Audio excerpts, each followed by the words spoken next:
In this guide, I'm going to show you guys how to check your recently watched reels on Instagram. Let's get started. First, launch your Instagram. Make sure you have already logged into your account. Now navigate to the Reels tab. Scroll through your feed. Recently watched reels usually appear near the last place you left off.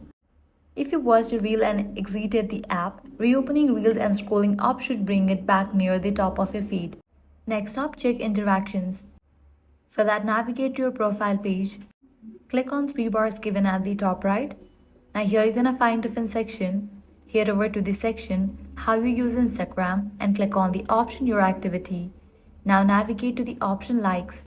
If you have liked a reel, you can find it over here. Likewise, if you have commented on a reel, you're gonna find it under the section of Comments. Anything you interacted with, likes, comments, notes, or sticker reactions will appear here. And that's it. These are the ways to check your recently watched reels on Instagram. If this guide helped you out, do not forget to like, share, and subscribe. Thanks for watching.